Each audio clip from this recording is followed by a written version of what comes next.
हम अपनी objective series को आगे बढ़ाते हैं। ये क्वेश्चन आपसे कह रहा है कि प्रथम संक्रमण श्रेणी के धातु आयन का चुंबकीय आघूर्ण 2.83 बीएम होगा। आपको बताना है कि इसमें किसका चुंबकीय आघूर्ण जो है 2.83 होगा। आखिर चुंबकीय आघूर्ण का फार्मूला सबको पता है, musical to square root n plus 2 Bohr magneton. मेरा फार्मूला कहता है कि 2.82 उसका होगा जिसका n कितना होगा, 2 होगा। क्योंकि हम आपको सिंपल फार्मूला बता देते हैं। अगर n 1 होता है, मतलब नंबर ऑफ अनप्रेडिक्टेबल 1 होते हैं, तो इसका म्यू वैल्यू होता है 1.73। अगर n 2 होता है तो इसका म्यू वैल्यू होता है 2.83। अगर n 3 होता है तो इसका म्यू वैल्यू होता है 3.9। अगर 4 होता है तो इसका म्यू वैल्यू होता है 4.9। अगर n कितना होता है, 5 होता है तो इसका म्यू वैल्यू होता है 5.9 होता है। ठीक है, तो इसमें आपको n दिखाना है, n कितना है, n वैल्यू आपकी हो रही है 2, तो ये आपका आंसर सही हो जाएगा। नेक्स्ट क्वेश्चन पर चलेंगे। नेक्स्ट आपका क्या है,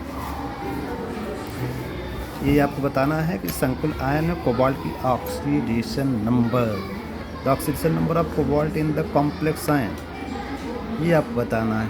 तो इसका सिंपल तरीका है, आपको निकालने का तरीका, ये न्यूट्रल है लिगेंड, ये आपका -1 है, इस -1 ये न्यूट्रल है और ये 0 है।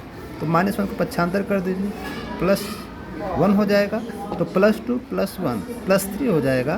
तो इसका ओवरऑल जो आंसर होगा +3 हो जाएगा। नाउ नेक्स्ट हम क्वेश्चन देखते हैं। नेक्स्ट क्वेश्चन पूछा गया है, which of the pair एम्बीडेंटेड ligand among the following. आपको एम्बीडेंटेड बताना। एम्बीडेंटेड लिगेंड का मतलब होता है कि जिसमें डोनर एटम एक हो, डोनर एटम 2 हों, लेकिन एक समय में एक डोनेट करता हो। जैसे ये साइनाइड में कार्बन भी करता हो, नाइट्रोजन भी करता है। जो CN- लिखा गया है, तो इसमें CN भी दे सकता है, C भी दे सकता है, क्योंकि C के पास 2 इलेक्ट्रॉन्स होते हैं, और ये आपका NO2 होता है, तो ये आपका हो जाएगा। नाउ नेक्स्ट, निम्नलिखित में किस विलयन की मूलरता चालकता सबसे अधिक होगी। उसकी होगी जिसमें आयन ज़्यादा होंगे। तो इसमें क्लोराइड आयन 4 निकल रहे हैं बाहर, क्योंकि कॉम्प्लेक्स टूटता नहीं, क्लोराइड 4 है, इसमें 3 है, इसमें 1 है, इसमें 2 है। तो आंसर इसका आपका ए हो जाएगा। इसमें आपसे पूछ रहा है कि किसका समन्वय संख्या सबसे ज़्यादा है, मतलब कोऑर्डिनेशन नंबर सबसे ज़्यादा है। तो ये बाइडेंटेड लिगेंड होता है, तो 3 दूनी 6 होगा, क्योंकि ऑक्जिलेट जो होता है बाइडेंटेड होता है, तो 2 3 6 हो जाएगा। कोऑर्डिनेशन नंबर का मतलब होता है जितने डोनेट किए, तो ऑक्जिलेट 2 बाइडेंटेड लिगेंड होता है, कितने होते हैं, 3 दूनी 6। ये आपका हो गया आंसर। उम्मीद करता हूँ ये आपको अच्छा लगा होगा। फिर नेक्स्ट